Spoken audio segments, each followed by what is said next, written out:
बिहार की राजनीति में केंद्रीय मंत्री चिराग पासवान की नजरें नीतीश कुमार की मुख्यमंत्री की कुर्सी पर गड़ी हुई है। और आखिर दलित, ब्राह्मण और यादव के गठजोड़ कर क्या फांकेंगे धूल या फिर उड़ाएंगे गर्दा? आखिर इन सभी समीकरणों को साधने की चिराग पासवान ने कोशिश कैसे शुरू की? नमस्कार, आप देख रहे हैं आप तक न्यूज। अगर आप हमारे चैनल पर नए हैं तो चैनल को जरूर सब्सक्राइब कर लें। चिराग पासवान के बयान से बिहार की राजनीति में हलचल मच गई है। एनडीए से अलग होने की अटकलें भी अब तेज होने लगी है और ये मुकाबला भी संभव दिखाई दे रहा है, जिससे एनडीए और महागठबंधन दोनों को एक बड़ा नुकसान भी हो सकता है। लेकिन क्या चिराग वह काम करने जा रहे हैं जो उनके पिता रामविलास पासवान ने अपने राजनीतिक जीवन में कभी नहीं किया था? लोक जनशक्ति पार्टी रामविलास के राष्ट्रीय अध्यक्ष और केंद्रीय मंत्री चिराग पासवान अचानक से चर्चा में आ गए हैं। चिराग के उस बयान ने तहलका मचा दिया है जिसमें उन्होंने कहा है कि बिहार बुला रहा है।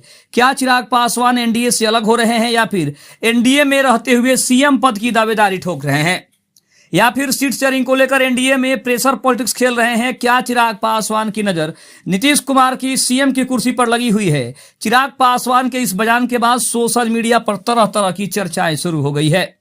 चिराग पासवान के बहनोई और जमुई के सांसद अरुण भारती ने तो 2 कदम आगे बढ़कर बोल दिया है कि बिहार को युवा नेतृत्व की जरूरत है।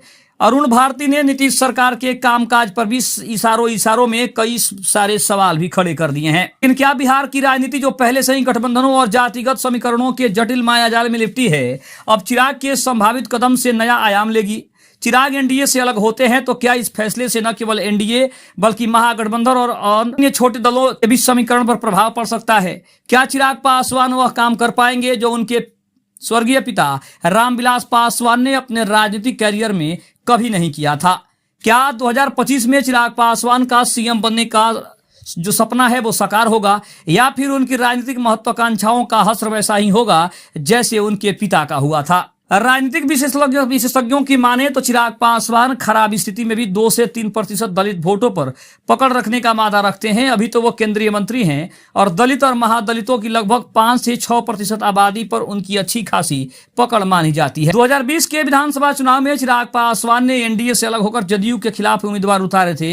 इस चुनाव में दलित वोटों के साथ साथ स्वर्णों का भी वोट एलजेपीआर को मिला था, क्योंकि उस चुनाव में बीजेपी से टिकट कटने के बाद कई स्वर्ण उम्मीदवारों को उन्होंने टिकट दिया था। जिन्होंने काफी वोट हासिल किए थे, उनकी पार्टी ने लगभग 6% वोट हासिल किए, जिसने कई सीटों पर जदयू की हार सुनिश्चित की थी।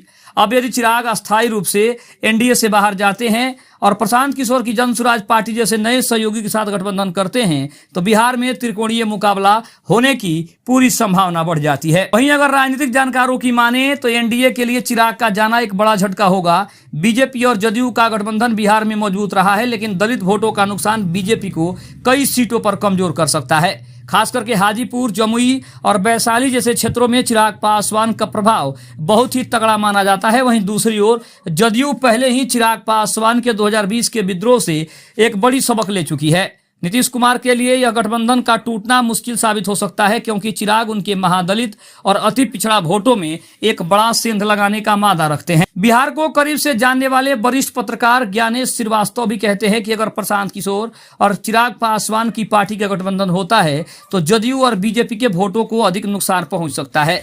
इस स्थिति में आरजेडी को फायदा हो सकता है। हालांकि प्रशांत किशोर की रणनीति यदि यादव और मुस्लिम वोटों में सेंध लगाती है तो आरजेडी का कोर वोट बैंक भी कमजोर हो सकता है। अभी कहना काफी जल्दबाजी होगी कि चिराग पासवान कितना असरदार साबित हो सकते हैं। अगर यह स्थिति बनती है तो ये एनडीए के लिए एक बड़ा झटका हो सकता है। लेकिन यह नहीं भूलना चाहिए कि 2020 के चुनाव में चिराग साथ नहीं थे तो भी बीजेपी ने अच्छा प्रदर्शन किया था। वहीं अगर बात करें तो अब चिराग पासवान और प्रशांत किशोर के साथ आने की जिस तरह से चर्चा होने लगी है, उससे एक बात का बल और मिल रहा है कि क्या चिराग पासवान एनडीए से अलग होकर त्रिकोणीय समीकरण बनाने की और क्या त्रिकोणीय मुकाबला करने की एक बड़ी तैयारी कर रहे हैं। खबर आपको कैसे लगी कमेंट में जरूर बताइएगा। तब तक के लिए धन्यवाद। जय हिंद, जय भारत।